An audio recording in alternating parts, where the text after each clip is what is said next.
হাই everyone, সকলোকে স্বাগতম জনালোঁ আৰু এটা নতুন ভিডিঅ'। আজি এই ভিডিঅ'টোত মই আপোনালোকৰ বাবে লৈ আহিছোঁ আছাম পুলিচৰ আৰু এটা নতুন ৰিক্ৰুটমেণ্টৰ নটিফিকেশ্যনৰ ভিডিঅ', য'ত আমি ডিছকাছ কৰিম ড্ৰাইভাৰ কনষ্টেবল মানে ড্ৰাইভাৰ পোষ্টৰ কাৰণে ভালেখিনি ডিপাৰ্টমেণ্টত ভালেকেইটা পোষ্ট আহিছে। তো আমি কি ক্ৰাইটেৰিয়া আছে গোটেই নটিফিকেশ্যনটো ডিটেইলত ডিছকাছ কৰিম। পোনপ্ৰথমে কৈ থওঁ, এই গোটেই নটিফিকেশ্যনটো আপোনালোকে আমাৰ টেলিগ্ৰাম চেনেলত পাই যাব। আমাৰ টেলিগ্ৰাম চেনেলৰ লিংকটো ডেছক্ৰিপশ্যনত থাকিব, তাৰ পৰা গৈ আপোনালোকে জইন কৰি ল'ব পাৰিব। ঠিক আছে, গতিকে বেছি দেৰি নকৰি আহকচোন আমি আৰম্ভ কৰোঁ। পোনপ্ৰথমে কৈ থওঁ কি পোষ্ট আহিছে চাওক। 127টা পোষ্ট আহিছে ড্ৰাইভাৰ কনষ্টেবল, 14টা পোষ্ট আহিছে কনষ্টেবল ডিছপাটছ ৰাইডাৰ, 20টা আহিছে মেছেঞ্জাৰ, 3টা আহিছে হেণ্ডিমেন এপিয়াৰত, 90টা আহিছে ড্ৰাইভাৰ আৰু 4টা আহিছে ড্ৰাইভাৰ অপাৰেটৰ, ক'ত এইকেইটা ফায়াৰ এণ্ড ইমাৰ্জেঞ্চি ছাৰ্ভিচেছত, আৰু 7টা আহিছে ড্ৰাইভাৰ আৰু 106টা ড্ৰাইভাৰ ইন ফৰেষ্ট ডিপাৰ্টমেণ্ট। ঠিক আছে, তো আল্টিমেটলি এইকেইটা পোষ্ট আহিছে, ভালেখিনি পোষ্ট, আৰু ইয়াৰ এপ্লিকেশ্যন ডেট 16 ডিচেম্বৰৰ পৰা আৰম্ভ হ'ব আৰু 16 জানুৱাৰীলৈকে থাকিব। তাৰমানে এই 16 তাৰিখৰ পৰা 16 তাৰিখৰ ভিতৰত আপোনালোকে সোনকালে এপ্লাই কৰি থ'ব পাৰে। ইয়াত কোনো এপ্লিকেশ্যন ফিজ নাই। ক'ত কিমানটা পোষ্ট আছে চোৱাৰ আগতে আমি এটা ইম্পৰ্টেণ্ট কথা কৈ থওঁ, বেছিভাগ পোষ্টতে কিন্তু মেইলৰ বাবেহে আছে। ফিমেলৰ বাবে মানে মহিলাৰ বাবে একদম এটা ডিপাৰ্টমেণ্টতহে আছে। ঠিক আছে, আমি দেখাই দিম বাৰু মই। যেনেকৈ ইয়াত 127টা মেইলৰ বাবে আছে, তেনেকৈ ডিছপাটছ ৰাইডাৰত 14টা মেইলৰ বাবে আছে, ফিমেলত নাই। মেছেঞ্জাৰটো 20টা মেইল, তাৰপিছত হেণ্ডিমেন 3টা মেইল, তাৰপিছত 90টা এইটো কিহত ড্ৰাইভাৰ ইন এইটো ফৰেষ্ট ডিপাৰ্টমেণ্ট, এইটো মেইল 90টা। ড্ৰাইভাৰ অপাৰেটৰ তাতে ফৰেষ্টত মেইল, আৰু 7টা পোষ্ট ইয়াতো 7টা মেইল। তাৰপিছত 106টা পোষ্ট কিহত এইটো ফৰেষ্ট ডিপাৰ্টমেণ্টত ড্ৰাইভাৰ পোষ্ট 106টা, খালি ইয়াতহে 32টা ফিমেলৰ বাবে আছে, বাকী 74টা মেইল, মানে 106টাৰ ভিতৰত। ঠিক আছে, মানে এটা ডিপাৰ্টমেণ্টত ফিমেলৰ বাবে আছে। ইলিজিবিলিটি ক্ৰাইটেৰিয়া কি হয় মই দেখাই দিওঁ। চিটিজেন অফ ইণ্ডিয়া হ'ব লাগে, PRC চাৰ্টিফিকেট থাকিব লাগিব অসমৰ, কোনোবা যদি SC ST বা OBC চাৰ্টিফিকেট আছে তেওঁলোকৰ বাবে PRC নহ'লেও হ'ল। ঠিক আছে, এমপ্লয়মেণ্ট এক্সচেঞ্জ চাৰ্টিফিকেট লাগিব। আৰু এজৰ কথাটো বহুতে সোধে, বেলেগ বেলেগ পোষ্টৰ কাৰণে এজ লিমিট বেলেগ বেলেগ হয়। যদি ড্ৰাইভাৰ কনষ্টেবল আছাম পুলিচ বা ডিছপাটছ ৰাইডাৰ, হেণ্ডিমেন মেছেঞ্জাৰ এপিয়াৰত, বা ড্ৰাইভাৰ আৰু ড্ৰাইভাৰ অপাৰেটৰ ফৰেষ্ট ডিপাৰ্টমেণ্ট আৰু ড্ৰাইভাৰ কনষ্টেবল ফৰেষ্ট ডিপাৰ্টমেণ্টত যদি হয়, তেতিয়া 18ৰ পৰা 25 as.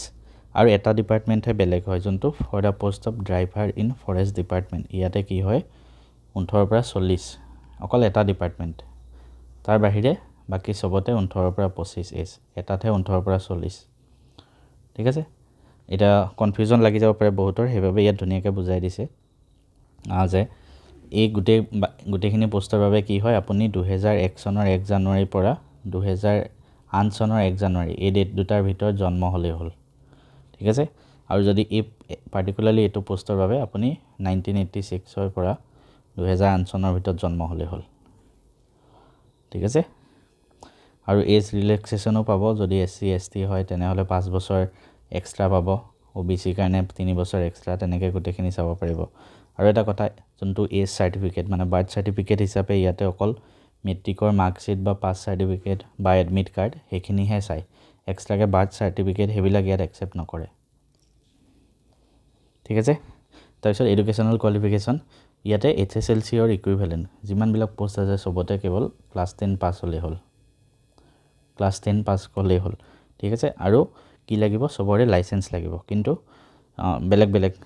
For the post of driver and driver operator in fire and emergency service, fire and emergency ছাৰ্ভিচত যদি আপুনি ড্ৰাইভাৰ আৰু ড্ৰাইভাৰ অপাৰেটৰ দিয়ে তেনেহ'লে আপোনাৰ লাইচেঞ্চ HMV হ'ব লাগিব। ঠিক আছে, বাকী গোটেইখিনি পোষ্টত আপুনি যিকোনো লাইচেঞ্চ হ'লেই হ'ল, LMV MMV বা HMV যিকোনো এটা হ'লেই হ'ল। ফিজিকেল ষ্টেণ্ডাৰ্ড, হাইট, চেষ্ট কিমান লাগে আপোনালোকে এইখিনি বস্তু নটিফিকেশ্যনৰ পৰা চাই ল'ব।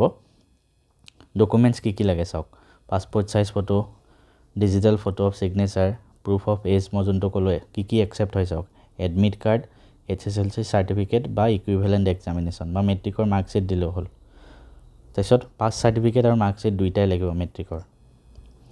ড্ৰাইভিং লাইচেঞ্চ লাগিব, ড্ৰাইভিং লাইচেন্স ফৰ HMB যদি এইটোত আপুনি দিব, এমপ্লয়মেণ্ট এক্সচেঞ্জ চাৰ্টিফিকেট, আধাৰ কাৰ্ড, আৰু যদি কাষ্ট চাৰ্টিফিকেট লাগে কাষ্ট, ঠিক আছে। আৰু যদি NCC বা এইবিলাকত এপ্লাই কৰে সেইবিলাক লাগিব। কি ফেজত এক্সাম হ'ব চাওক। প্ৰথম ফিজিকেল এফিচিয়েঞ্চি টেষ্ট, তাৰপিছত মেডিকেল এক্সামিনেশ্যন, তাৰপিছত ফিজিকেল ষ্টেণ্ডাৰ্ড টেষ্ট, তাৰপিছত ছেকেণ্ড টেষ্টটো হ'ব আপোনাৰ ড্ৰাইভিং টেষ্ট, যোনটো স্কিল টেষ্ট মানে ড্ৰাইভিং টেষ্ট হ'ব। আৰু তাত পাছ কৰা সকলেহে ৰিটেন টেষ্ট পাবগৈ। ৰিটেন টেষ্ট হ'ব লাষ্টত। ৰিটেন টেষ্টৰ পিছত আৰু এটা হ'ব ভাইভা, য'ত ভাইভাত মাতে, মানে 4টা ষ্টেজ হ'ব, ঠিক আছে।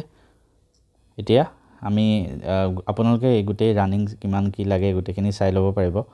মই ৰিটেন টেষ্টৰ বিষয়ে অলপমান দেখাই দিওঁ। ৰিটেন টেষ্টটোত টোটেল 100টা কুৱেশ্যন আহিব। টোটেল কুৱেশ্যন আহিব 100টা, আৰু এটা কুৱেশ্যনত 0.5 মাৰ্কছকৈ থাকিব।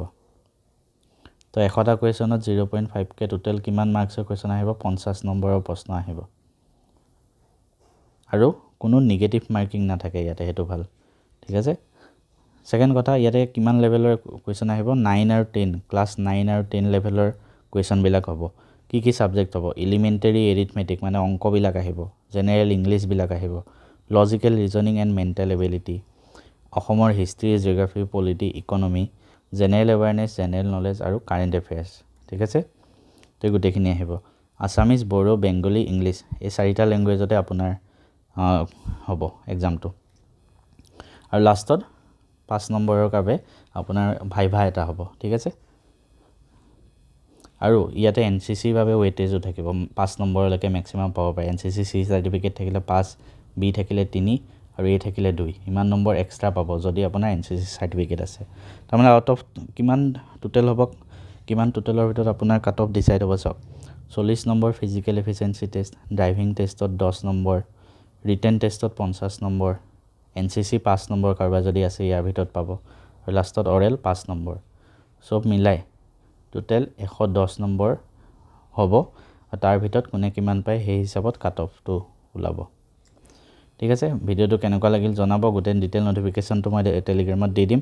আৰু ইয়াৰ ৰিলেটেড যদি এনি গাইডেঞ্চ লাগে, আছাম পুলিচ ৰিলেটেড, আগতেও মই SI কনষ্টেবল এইখিনি নটিফিকেশ্যনো দিছোঁ, যিয়ে গাইডেঞ্চ লাগে মোক কমেণ্ট কৰিব, মই আপোনালোকৰ প্ৰত্যেকটো বস্তুৰে ৰিপ্লাই দিবলৈ চেষ্টা কৰিম।